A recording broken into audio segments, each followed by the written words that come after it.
नमस्कार, hornbill TV देख रहे हैं आप। मैं हूं आपके साथ विशाल गर्ग। बड़ी खबर करू करेंगे। राज्य कर विभाग के विशेष अभियान के तहत कार्रवाई। जीएसटी जमा न करने वाले व्यापारियों पर बड़ी कार्रवाई। व्यापारियों ने 1.40 करोड़ बकाया जीएसटी भी कराया है जमा। तो बड़ी खबर आप तक पहुंचा रहे हैं, जहां पर 45 व्यापारियों का पंजीकरण विभाग कर चुका है रद्द। 2,957 व्यापारियों की जीएसटी पंजीकरण निलंबन की भी कार्रवाई की गई है। तो बड़ी खबर आपको बता रहे हैं, जहां पर व्यापारियों ने 1.40 करोड़ बकाया जीएसटी जमा भी कर दिया है और 45 व्यापारियों का पंजीकरण विभाग कर चुका है रद्द।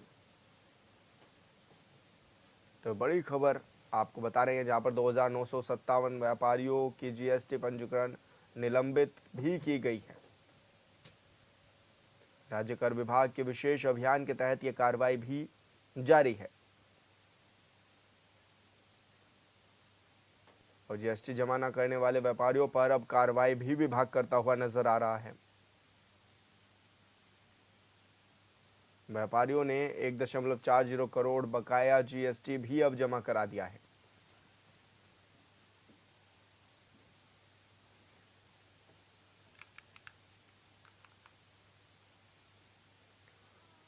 उत्तराखंड में अवैध मदरसों पर कार्रवाई जारी है। ऐसे में कांग्रेस इसे नफरत की भावना बता रही है, तो वहीं बीजेपी विधायक पूछ रहे हैं कि अगर फंडिंग की जांच कराई जा रही है तो इसमें किसी को क्या ही परेशानी है।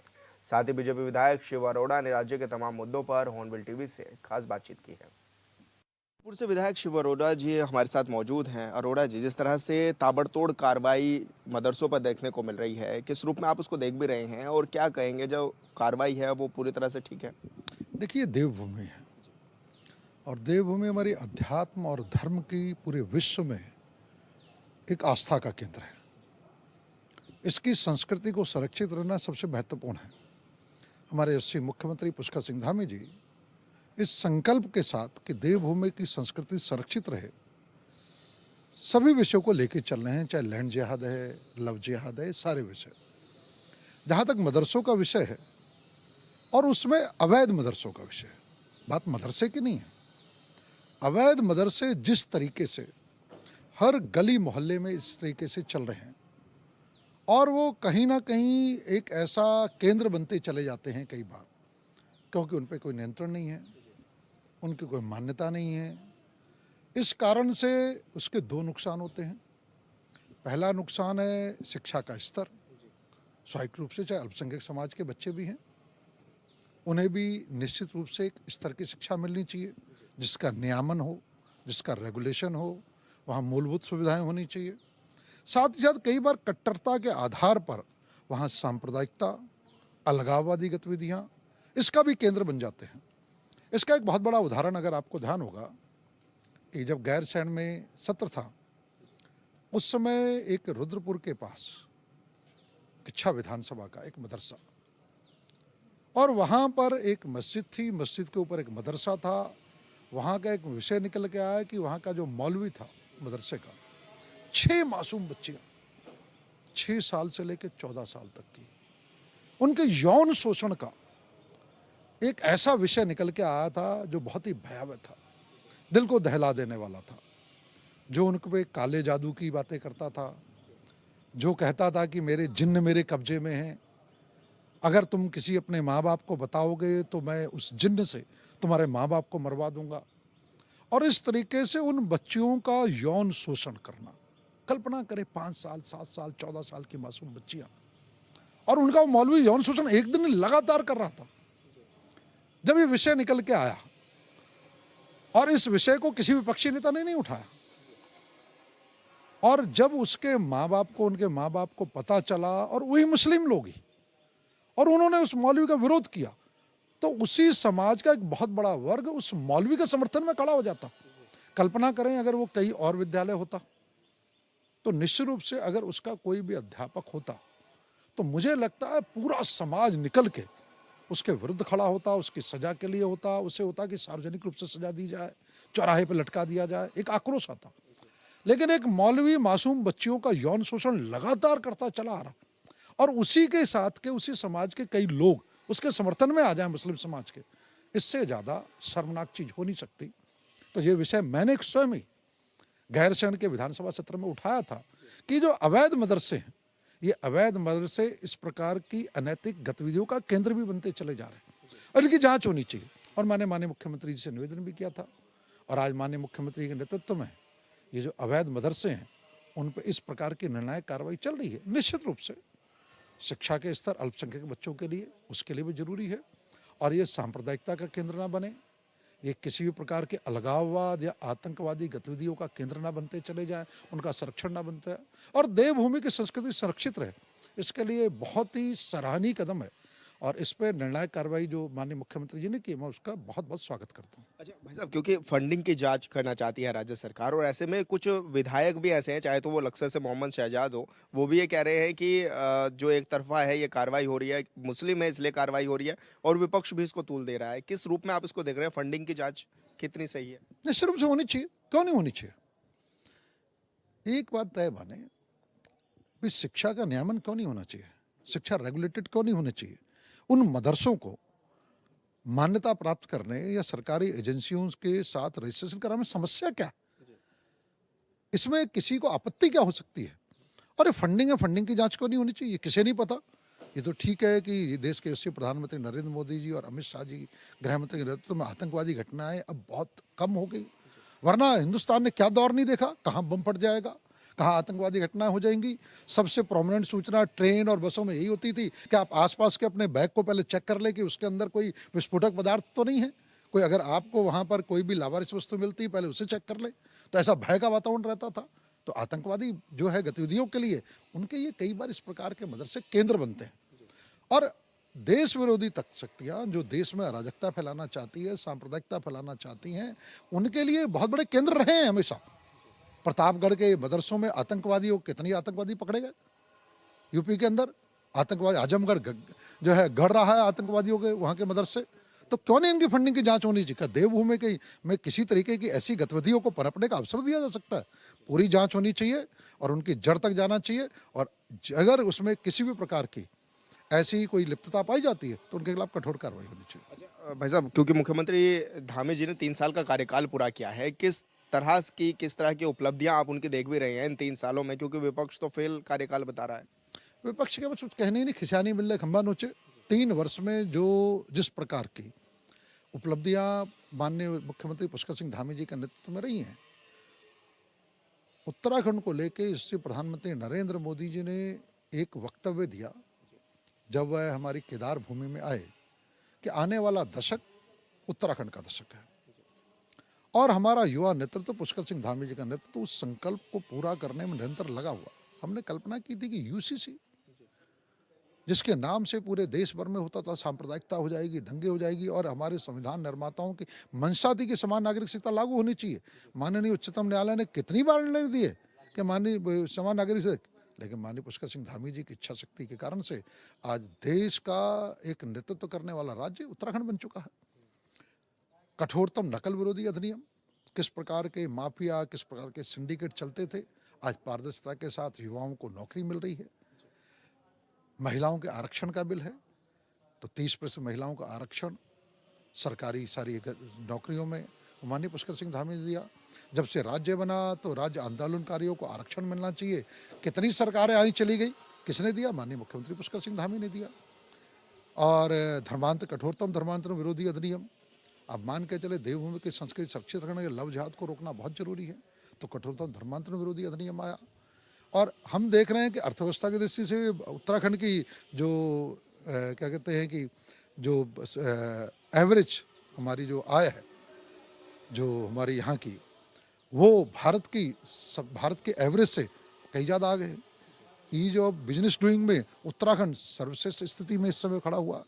तो ऐसे अनेक उदाहरण हैं जो बताते हैं माननीय पुष्कर सिंह धामी जी के नेतृत्व में 3 साल बेमिसाल रहे हैं और जो आने वाला दशक उत्तराखंड का दशक होगा, माननीय मुख्यमंत्री पुष्कर सिंह धामी जी के नेतृत्व में उस दिशा में उत्तराखंड बड़ी तेजी से बढ़ रहा है। उत्तराखंड की जनता माननीय मुख्यमंत्री जी को आशीर्वाद दे रही है और मुख्यमंत्री जी के साथ खड़ी है। भाई साहब, अंतिम सवाल मेरा ये है कि चारधाम यात्रा भी शुरू होने जा रही है। किस तरह से यात्रा की व्यवस्थाएँ भी आप लोग देख रहे हैं? क्योंकि राज्य में सरकार भी आपकी है और अब क्या माना जाए कि जो यात्री आएँगे, उनको कैसे बेहतर सुविधाएँ मिलेगी? क्योंकि हाल-फिलहाल में प्रधानमंत्री जी भी जब आए थे, तो उन्होंने भी कहा था और कहीं न कहीं ये देखा जाता है कि जब प्रधानमंत्री आते हैं, तो अक्सर उस जगह पर एक और ज़्यादा भीड़ भी बढ़ती है, लोग भी जुटते हैं।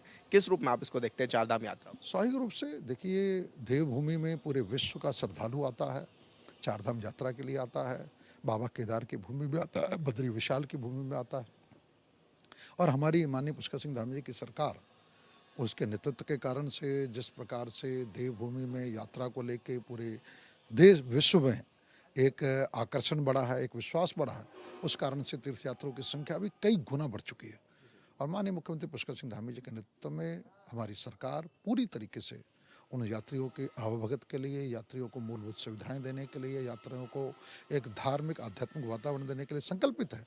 और पूरी सरकार निश्चित रूप से यात्रा बड़ी सुखद हो, आध्यात्मिक वातावरण के साथ हो, आनंद के साथ हो, सुरक्षित हो, इसके लिए पूरी व्यवस्था बना रही है। धन्यवाद सर, हॉर्नबिल टीवी से बातचीत करने के लिए शिव अरोड़ा जी को आप सुन रहे थे, जो कि राज्य के तमाम विषयों पर हमारे साथ बातचीत कर रहे थे। हॉर्नबिल टीवी के लिए देहरादून से विशाल गर्ग। और हरिद्वार से बड़ी खबर, पिकअप और ट्रक की जबरदस्त टक्कर, चंडी चौक स्थित पुल पर हुई भिड़ंत। कार के ने गलत तरीके से किया था ओवरटेक। हादसे में नहीं हुई कोई जनहानि। हादसे के बाद पुल पर यातायात बाधित।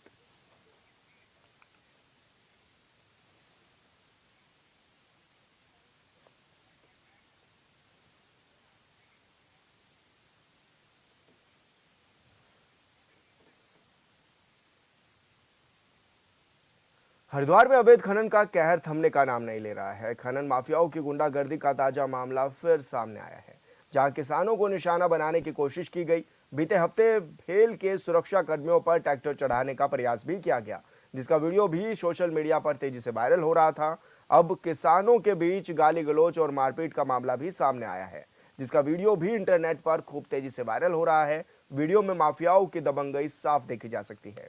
हरिद्वार के सांसद त्रिवेंद्र सिंह रावत ने हाल ही में संसद में अवैध खनन का मुद्दा उठाते हुए खनन माफियाओं की बढ़ती दबंगई पर कड़ी कार्रवाई की भी मांग की थी।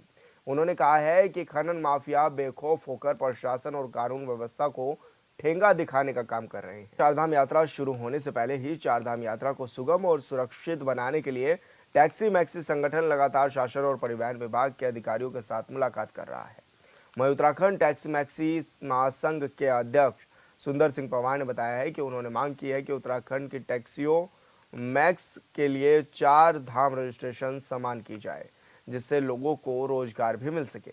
बीते कुछ सालों से 4 धाम में बाहरी प्रदेशों की गाड़ियां धड़ल्ले से जा रही हैं और देखा जा रहा है कि इन ड्राइवरों को पहाड़ों पर गाड़ी चलाने का भी अनुभव नहीं है, जिससे कारण श्रद्धालु दुर्घटना का शिकार हो रहे हैं।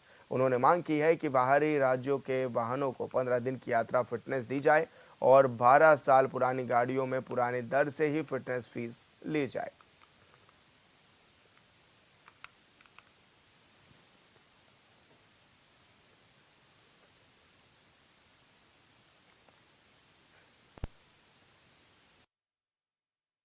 मैं उत्तराखंड सरकार से मांग कर रहा हूं कि जो उत्तराखंड की गाड़ियों को छोड़ के अन्य राज्यों की जितनी भी गाड़ियां आएंगी, उनको 15 दिन का स्वास्थ्य प्रमाण पत्र, जो फिटनेस सर्टिफिकेट है, वो दिया जाए, ताकि यहाँ पे हमारे लोकल लोगों को रोजगार ज़्यादा मिले। क्योंकि बाहर की गाड़ियां जब अपने यात्री लेके आए, तो यहाँ से अपना यात्री की 4 धाम यात्रा करा के वापस चले जाएं। यहाँ पे न रुके, क्योंकि वो लोग क्या करते हैं कि हरिद्वार में अपना ठिकाना बना देते हैं पूरे 6 महीने, और यहीं से वो 4 धाम यात्रा बराबर जाते रहते हैं। और उनकी अधिक संख्या होने के कारण हमारे जो लोकल गाड़ी ट्रांसपोर्टर है उत्तराखंड के, उन लोगों को रोजगार कम मिलता है और मिल ही नहीं पाता, उनको बड़ी समस्या रहती है।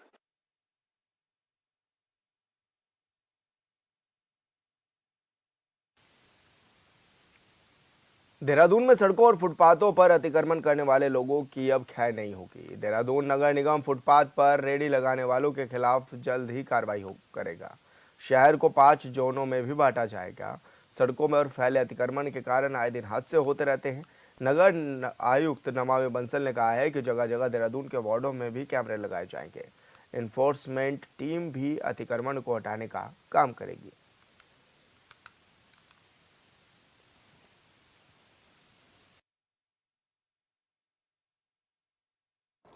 देखिए 5 जोन पहले से ही हैं नगर निगम क्षेत्र के, और अभी जो रीसेंट प्रथम बोर्ड बैठक कंक्लूड हुई है नवनिर्वाचित बोर्ड की, उसमें ये निर्णय लिया गया है कि जो जेब्रा फोर्स पहले कार्य करती थी अतिक्रमण हटाने का, उसी को जोनल स्तर पर डेवलप करते हुए, यानी कि जोनल जेब्रा फोर्स के माध्यम से अतिक्रमण हटाने की कार्रवाई की जाएगी।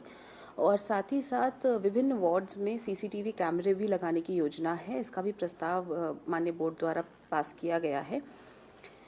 सीसीटीवी कैमरे के माध्यम से भी जो अतिक्रमण है उसकी रोकथाम के लिए और अन्यत्र भी अब अतिक्रमण ना होने पाए उसके लिए। बदलते दौर में आज जल संरक्षण अत्यंत महत्वपूर्ण हो गया है, क्योंकि तेजी से बढ़ती आबादी, औद्योगिकीकरण और जलवायु परिवर्तन के कारण नदी नाले सूख जा रहे हैं। अब उत्तराखंड में सरकार जल संरक्षण पर विशेष फोकस कर रही है। प्रदेश में सूख चुके प्राकृतिक जल स्रोतों को पुनर्जीवित करने पर सरकार काम भी कर रही है।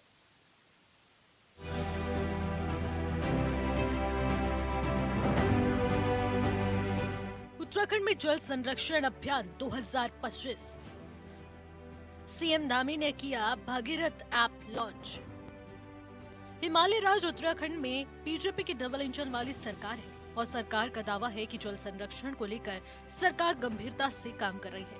लेकिन धामी सरकार का मानना है कि जल संरक्षण के लिए जनता की भागीरथी बहुत ज्यादा जरूरी है, जो कि कहीं से गलत नहीं है।